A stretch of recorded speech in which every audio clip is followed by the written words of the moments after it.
학교폭력에서 정당방위가 인정되는 것이 사실 쉽지가 않습니다. 학교폭력대책심의위원회는 과정과 동기를 판단하기보다 행위 자체를 판단하기 때문에 실제로 학교폭력에서 쌍방폭력이 일어났을 때 온전히 피해 학생의 정당방위로 인정하기에는 현실적으로 쉽지가 않습니다. 제 상담 사례를 기초로 말씀을 드리면 실제로 정당방위는 아니지만 온전히 신체적 접촉이 있었음에도 불구하고 피해 학생으로 선도조치 받은 사례가 있었고, 그리고 당연히 정당방위로 인정되어야 될 사안임에도 불구하고 피해 학생이 가해 학생으로 선도조치 받았던 경우가 있었습니다. 첫 번째 사례 같은 경우에는 고등학교 1학년 아들이 반에서 반 학생과 일정 부분에 대한 시비가 붙었고 신체적 접촉이 있었는데 피해 학생이 가해 학생한테 얼굴을 맞고 쓰러지면서 기절을 했던 적이 있었습니다.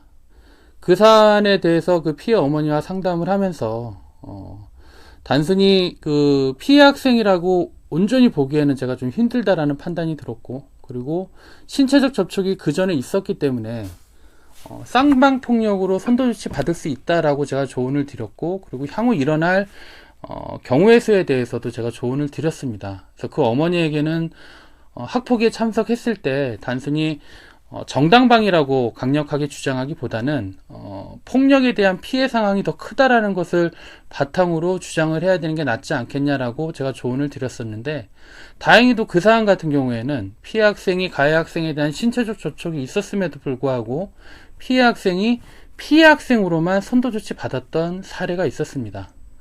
두 번째는 당연히 정당방위로 선도조치가 되어서 피해 학생으로만 선도조치 받아야 될 학생이 가해 학생으로도 선도조치 받았던 경우입니다. 이 사례는 중학교 2학년 아들이 중학교 3학년 선배한테 외진 곳으로 끌려가서 그 3학년 선배한테 일방적으로 폭행을 당했는데, 그때 당시 폭행당했던 장소에서는 한 6, 7명 정도의 3학년 아이들이 있었습니다.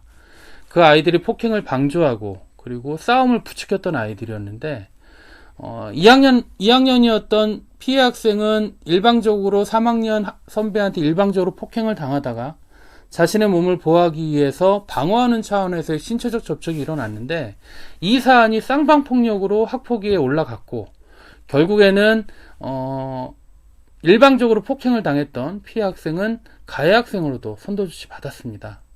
그 어머니 같은 경우에는 학폭위 참석해서 줄기차게 정당방위라고 강력하게 주장을 했었지만 학폭위 심의 쪽에서는 그 사안을 인정하지 않았습니다.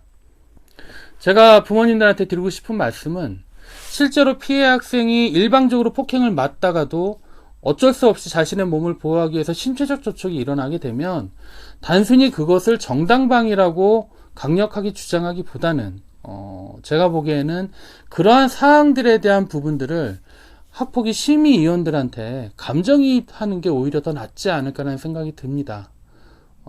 단순히 신체적 접촉이 정당방위라고 강력하게 주장하기보다 자신의 몸을 보호하기 위해서 신체적 접촉을 한 것이 아니라 우리의 자녀가 폭행에 대한 피해가 더 높다라는 것에 대해서 감정이입을 하게 되면 오히려 심의위원 쪽에서 판단하기에 훨씬 더 올바르게 판단하지 않을까라는 생각이 듭니다.